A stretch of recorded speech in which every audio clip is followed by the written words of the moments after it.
Welcome to the Wednesday Team Prosperity Weekly Meeting. This is a meeting designed to help, financial advisors, agents, coaches, whoever you might be, build your business, whether you're working on a book of business as a producer or whether you're trying to build distribution as a broker. It's designed to help you grow your business, whether you're in the initial stages, growing or scaling. So we are, like I said, close to Christmas time. This will probably be the last of our meetings until after the first of the year. But during this time, we always stress that if you can have direct activity, definitely continue that. That will help create immediate effects to your business, positive impacts. It'll also help you springboard into the new year as everybody's kind of coming back and resetting. After the first of the year, this particular meeting is going to be redesigned into an agency in motion series. It'll be the same type of material, a little bit different format. So just be on the lookout for that come January.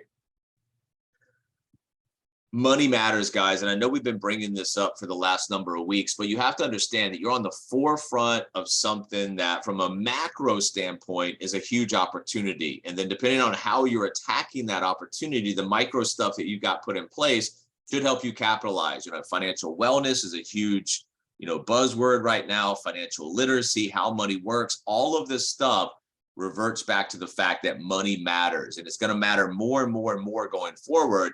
And this is an enormous opportunity to teach people that going forward, getting ahead is an opportunity, but also falling behind. And it depends on their mental state, their mindset, the decisions, the action steps they take to either create that opportunity to get ahead or create that opportunity to fall behind. So last week we talked about preparing to win, and preparing to win is really a contest that you have against your inner self. It's, you're measuring against your inner and your potential best self that you can create. How good can you be and how hard are you striving to reach your best? Concentrate on creating habits and getting yourself mentally into the preparation to actually win.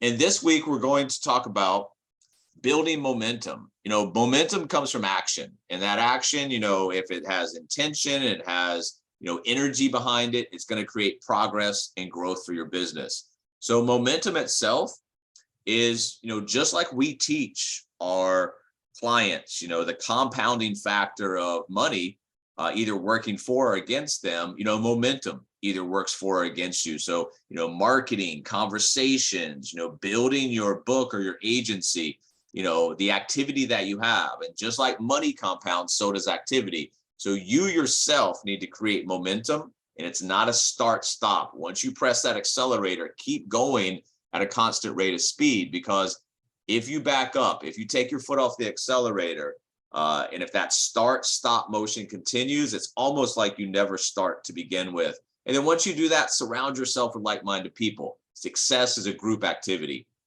Some of the ways that you can create momentum in your business is understanding how to improve and get ahead of both external and internal competition. And some of the things that we do is we run 12-week years. 12-week years are a great way to understand what to do, what not to do. Force yourself to have some self-reflection and create a business plan that concentrates on, being in the moment, understanding the time value of that particular moment, and capitalizing on as much of that as you possibly can. 12-week year teaches us to crystallize the vision, develop your plan, keep score, continuously improve little bit by little bit, set up processes and controls, regain control of your time. That is a big one. Stay accountable and committed. Remember, once you have targets or objectives, you have to have a system of measurement to see how far away or how close we're getting. And then on that 13th week, have a week to kind of wind down, reflect, figure out what went right, what went wrong, set yourself up for the next 12-week year. The 12-week year is basically a 90-day kind of madman cycle. So if you're not getting in the formal 12-week year, understand that all you've got to do is compress timeframes and get more out of smaller timeframes than other people do. And the combination of staying consistent with that over X period of time, if you do 90-day madman cycles continuously, then what happens is that separation that you form against your competition is such that no one can catch you, even if they work as hard as they possibly can over small periods of time, because you've done it over long periods of time. That 90-day cycle, you have to do the same thing the 12-week year is teaching you: organize, plan, execute, obsess, and then measure your results. Another way that you can build momentum is to check yourself. And the easiest way to check yourself is imagine that they were creating a documentary, an entrepreneurial documentary about you, your business, what you're trying to do, and they're going to follow you around. What is it that they're actually seeing on a day-to-day basis? What are you doing? What are you not doing? How are you preparing for success, or how are you actually preparing for failure? The documentary kind of idea will help you understand, yes, I'm dialed into my business, I'm doing what I need to do. Or if I'm an onlooker at that documentary about myself, I'm not doing anything, there's the holes. If I don't have the activity, if I don't have the intention, if I don't have the targets or objectives and the accountability, then I'm not setting myself up for success. And then on the back of that, inside that documentary, if you were like a publicly traded entity, what's going on with you right now? Because remember, the only way that you're going to find success is continually grow your business. And so that would be like on an uptrend. If your business is kind of falling flat, kind of flatlining, going through periods of stale activity, little or no growth, then that's going to be a setup for an actual downtrend. So if your business is flatlining, that's just a leading indicator that you're going to head into a downtrend soon. If you're in a downtrend, then obviously as an investor looking on, where would you place your chips? Where would you place your money? You want to place your money behind a company that's growing, making things happen. So understand two things. If there's a documentary crew following you, what do they see? You're a publicly traded entity. Would you invest in yourself? Failure is going to happen, guys. As you are creating momentum in your business, failure is part of that momentum. Failure is laying out the stepping stones to actual success. So you can't have a business model and a mindset where you're going to avoid failure, because you're going to stay locked into that comfort zone, and no growth comes from the comfort zone. So failure happens. Expect it, embrace it, excel beyond it. Understand it's part of the process. You have to deal with frustration. You have to deal with the ins and outs of your business, the ups and downs of your business, and learn how to deal with frustration. Frustration is part of the process. As an entrepreneur, you're going to be frustrated. Even if you went out and got a job as a W-2 wage earner, you're still going to be frustrated with the day-to-day job duties. So frustration comes in a lot of different forms as an entrepreneur. What you need to understand is failure happens, frustration happens. You need to not dwell on the problems. You need to learn how to dwell and concentrate on solutions. The only impossible journey is the one you never begin. So when you're looking at these things, and if you're getting to a point where you're getting started in your business, getting to a new growth stage of your business, step outside that comfort zone, jump in, move around, get through the learning curve by having activity. The learning curve doesn't come from reading and studying and jotting down things. It comes from actually being on the field, making things happen, going through the successes, failures, getting frustrated, going through the ups and downs of your business. You've got to get in there. And the only way you're going to get to an end point is to start and continue that journey. Remember, we always talk about for our clients, nobody ever wrote down a plan to be broke, fat, lazy, or stupid. We're trying to get them into the mindset that these are the things that happen when you don't have a plan. Same thing goes with your business. Nobody ever wrote down a plan of business to, have a failing business, make no money, have a roller coaster cash flow, watch my partners leave over X period of time. So just like we're asking our clients, you have to have a plan of action. It has to be detailed. It has to have a vision that actually excites you. And then what you need to do is go out and make that happen with execution. Where are we going to be in 12, 24, 36, 48, 60 months? Where are we going to be in 5 years? So that 5 years, like I said, is 60 months. That's 1,800 plus days. That's 43-hour plus hours. That's 2 million plus minutes. So understand what you want in 5 years.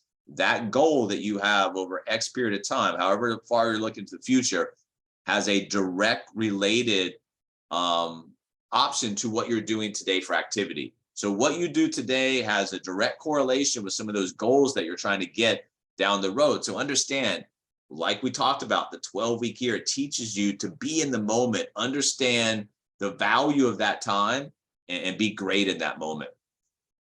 As you go along, obviously you're trying to create a business plan that works for you and your partners and your clients as well. So along the way, if you have to make changes, don't change everything at one time. Change small things at one time to see what that does to the overall plan. If you just continue to throw things against the wall, it's going to be hard to build momentum. So as you're building momentum and you need to change, understand, be flexible, modify, transition, transform, shift, adjust, but don't do massive changes at one time. Change small things within the plan to see what effect that actually happens or has. If things are not working, then you have to analyze that and understand, like I said, it's important to understand what works for your business, but it's also as equally important to understand what's not working, because continuing to do what's not working for you is not going to create momentum. It's not going to create success. So sometimes we have to fix ourselves, but sometimes we have to fix our processes. And you have to understand, is it me or is it my process? Because if it's a process that other people are using and other people are working to find success, it's usually with things we have to fix within ourselves. A disruptor, which, if you're in financial industry, it's a huge industry. It's a multi-trillion-dollar industry. You have to find some way to stand out, because if you don't stand out, you're going to have to compete in a multi-trillion-dollar industry versus bringing something to the table that's a little bit different, a little bit more innovative to allow you to create that separation, because money leaves traditional and it flows to digital. Once you create momentum on the backs of a bigger force like this and implement that into your business, that space that we disrupt is never, ever, ever the same again. You need to create momentum on both sides of your business, your client and your partner side. If you're only looking to build a book of business, that's going to be on your own. It's only going to get so big. And if you're away from the business, the business is not doing anything. So there are huge advantages to building agency growth, not bringing in all types of people, bringing in qualified partners that can help you build nationwide distribution of products and services. Understand that a client can get a sale, a client can get us referral business if we do a good job and value is recognized, but that partner can potentially, especially if we're dialed into a persona, attracting talented people, can create explosive growth and momentum for your business. Remember, the end of the business model, if we've got the process and we've got the product, then our job is to create the people part of it. That's to attract the right type of clients, that's to attract the right type of partners, and the momentum that we build on both sides of the business create a huge ripple effect in terms of revenue, income, growth, distribution.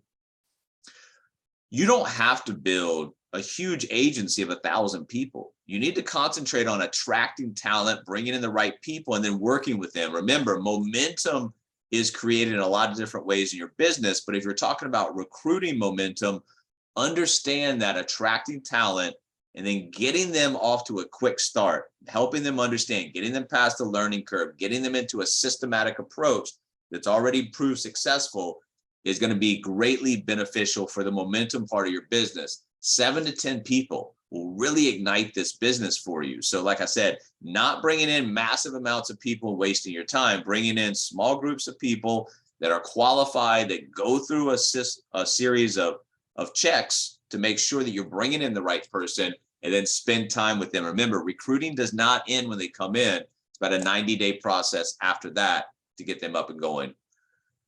As you're out there looking for people, yes, you're looking for successful people, but you're also looking for hungry people. If somebody's done great things in the past, but they're not hungry to do great things in the future, that's problematic. If somebody's hungry for success, they share the same values as you, and they're open to be trained and they're hungry for learning, then that's a great recruit to bring in. So understand, you have to walk that fine line of understanding, what they've done in the past, but also what do they want to do in the future, and how are they going to get there, and what are they willing to do to actually get to that endpoint.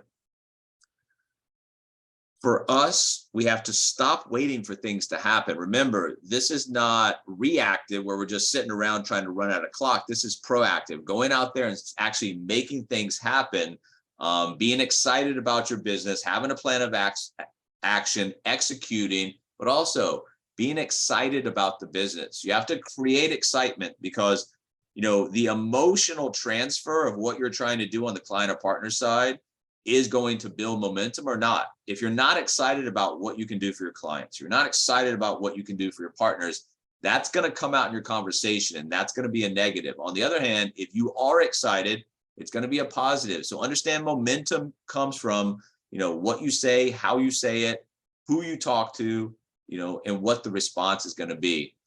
You have to believe 100% that what you're doing in some small way or small picture is going to change the world. So understand that finances, money is just a tool. It can help us buy freedom. When you're out there, you're helping people create some type of an end desired outcome that they want, they feel with emotion, they're excited about. That's changing the world, guys, because if you look at a lot of people that are out there, for example, like in retirement, that have outlived their money, it's a terrible place to be, right? So what we want to do is make sure that you get excited about your business and get excited about what you can do for your partners and clients, and let that come out in conversation. This is a smart technology company that leads with data-driven education that solves big problems. If you, once again, for yourself, your partners, and your clients, if you learn to dwell on the solution, once the problem has been exposed, it's a lot easier to create the next action steps that you want. You always, as an entrepreneur, think about how to do this better. If you're going to create momentum, then always think, how do I make the client experience better? How do I make my partner experience better? How do I make my business more efficient, more automated in the ways that it can go? Whereas we want to create an excitement about our business, you want to create excitement in your conversations, you also have to understand the difference between emotional and data-driven decisions. So you want to be excited about your business, you want to be emotional about your business, but you don't want to make key-driven decisions on emotions. You want that to come from data. And then you also, to build momentum, need to understand, you need to take a step back every once in a while and understand, kind of evaluate from a third person looking on, what's really going on in your conversations. Are the right things being said? Are you talking the right amount of time, or more importantly, not talking the right amount of time, letting the other side talk? Are you getting to the point where you are mastering the art of opening, continuing, and directing conversations? Not a conversation like a dog chasing its tail, but a framed conversation that you understand what's going on. The other side's talking, but you're also leading that conversation to an endpoint. Inside those conversations, we've been talking about, we want to make data-driven decisions about our business. We also want to be emotional and excited about our business, but you also have to understand that other people are emotional creatures also. So inside the conversations, when you're talking to the right people, two things: the power of possibility and the fear of missing out. Those two things can greatly help you build momentum in terms of creating outcomes, creating the next action steps, or disqualifying the wrong people. Power of possibility. There's really two main factors. You need to be aware of the possibilities and live your life with possibilities and potentials. A lot of what we talk about is not for one side of the business. It's for both sides of the business. The way you talk to your clients, a lot of times, is the way you're talking to your partners and the way that you're talking to yourself. You need to outline what you want. You need to outline what your partners want. You need to outline what your clients want. If you get in the habit of getting obsessed with helping people get what they want, you're going to get everything you want, and that builds tremendous momentum for your business. Momentum comes also from understanding the worth, the value of you, your time, our products or services. There are costs to things, there are values to things. So understand your place, how you help people, respect and understand, your worth and what your time's worth, and invest that into something that's actually going to get you a return. In your communication plan, like I said, will help or will hurt momentum, because the end-to-end plan for delivering strategic messages to your key audience, those people in your persona, in order to drive positive business outcomes. So like I said, understand what's going on in your conversation, develop a communication plan that's effective, clear, concise, articulate, leads people to the desired or to the end outcome, whether they're disqualified or qualified. And the last couple of things I'm going to leave you guys with today is embrace things that can help you with your business. Remember, not everybody's the most organized. Not everybody's going to have a system in place. So when you do have a system in place that can help you be organized, be automated, be more efficient, concentrate on those income producing activities, learn that system backwards and forwards and help it create momentum for yourself. Remember, the difference between a landing page and a funnel is a landing page is like a straight line, contact information, whatever is received creates the lead. The funnel system is like an ecosystem. So once somebody's in, they're going to get different types of communication, different types of information, depending on what they requested. But an ecosystem like a funnel approach is going to be a more in-depth, more organized, more efficient, more automated approach that gets you into more outcomes, not chasing people around, concentrating on income producing activities and actual outcomes. That lead magnet has to be strong. You cannot give away. If you've ever opted in for something and the lead magnet they gave back was really kind of crappy, then you feel kind of cheated, right? I put my contact information in. I know these people are going to contact me, and what they gave me in return kind of sucked. So your lead magnet has to be good. It has to be value. And when somebody puts their contact information in to get that lead magnet, they have to feel like what they've given in exchange, they got something of value on the backside.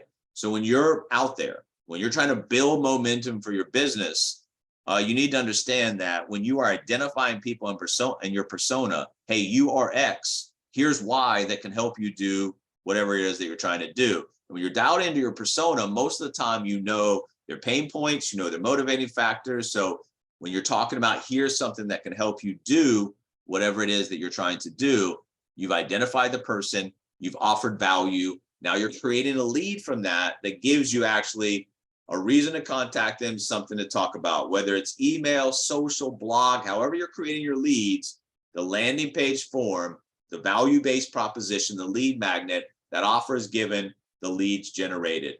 That opt-in URL is the gateway. You need to drive as much traffic to your opt-in URLs as possible, give away something of value, create the leads. And like I said, once the lead is in place, now you actually have a reason to contact somebody, you have their contact information, you have something to talk about. You need to understand your giveaway. I'm surprised how many agents are giving away things they never actually even looked at, never read. You need to understand your lead magnet giveaway. So part of the conversation, if they have questions about that, you can answer. If you go into a conversation, you never read your lead magnet, you have no idea what it says or what it pertains to, somebody asks you questions you don't know, that ability to establish an authoritative position that you can help them, it drops significantly at that point. You have to educate your customer. This creates momentum as well. So you have to create content, and this is what we help you with, that teaches and guides. Avoid the pressure and the hard sell. Remember, this is about education into buying decisions, not hard selling products. Share content where your target audience is. Don't mention product directly. Mention, what it can possibly do for that key persona. There are numerous things in the funnel ecosystem that can help you. As much efficiency, as much automation as we can do, we give you guys. The campaigns and the triggers are designed to help stay in front of these people. And if they take action on their side, do as much automated triggers as possible. If somebody books an appointment, we take care of that. Somebody wants to unsubscribe, stop, the system takes care of that. So as much as we can do to stay in front of people, automate some of that pipeline activity, it gives you the ability to free up time to talk to people and use, your skill set in opening, continuing and directing conversations. Combine that with the automation, and this is how we create outcomes and really manage our pipeline. Your campaigns are automated series. They're multiple attempts, multiple channels. They're designed to drive calendar appointments. So as a marketer, the marketing side of your business, if you're in, the financial industry, and if you're looking to talk to people about their money, then your ultimate end or beginning conversion or end conversion really in the marketing and the beginning of the conversion for the education is the calendar appointments. If you have a full calendar, if you have appointments every week, then A, you're not going to put too much value on any particular lead or appointment. And B, you've got enough to create enough outcomes where the cash flow is not a roller coaster. And now you can concentrate on not making sure you have enough income or revenue, but now you can make sure that you concentrate on the growth of your business. How do I get to the next stage? Remember, these meetings, these education meetings are designed to do a few things. Discover and help, qualify or disqualify before we go too far, educate the client on typical things, provide solutions, provide the obvious solution, and then create outcomes.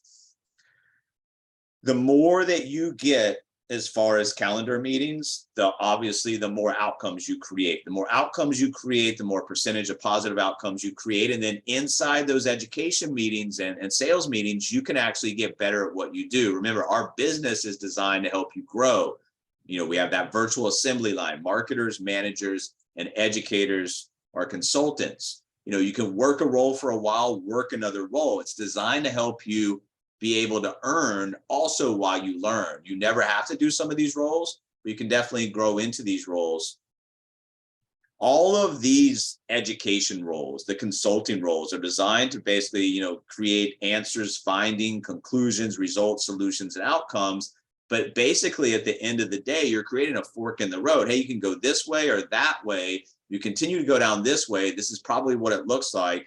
If you go down this other fork in the road and create an alternate outcome, one you actually desire and are looking forward to, this is what that looks like. This is what that feels like. So remember, it's a buying decision on a better outcome versus a sales process on a product or service. At the end of the day, guys, momentum is going to build or momentum's not going to build. And when you build momentum in clients and partners, you have to understand that along that process, there's going to be failure. There's going to be frustration. There's going to be nothing that comes from that for a small period of time, but you're getting past into a growth stage, into a scaling stage. And once you do that, if you have a replicatable system that others can use and you're doing your job as a coach and a mentor to help them get what they want, you're going to get everything that you want. And once that momentum really starts on a nationwide basis, there's nothing that can stop it because we already have everything in place. There's no point of resistance for scalability for this business other than bringing in qualified clients and partners and helping them get to their desired outcomes. Revenue and income comes from the front side of momentum and marketing. So just like your year goals are going to depend on what you do today, your revenue and income depends on what you do on the front side of marketing. You have to create momentum in your business because white space on that calendar, nobody call, nobody to talk to, creates doubt. Doubt creates drifting. Drifting creates quitting. If you get in the habit of quitting, then it's very, very easy just to repeat that over and over and over again. So that's all we got for this week, guys. This is going to be the last meeting for this year. We'll reopen these in January under the Agency in Motion series, and we'll continue to help you guys build your business. And like I've been telling you guys, over the next 12 to 24 months, inside what we're doing, there are explosive growth opportunities for yourself.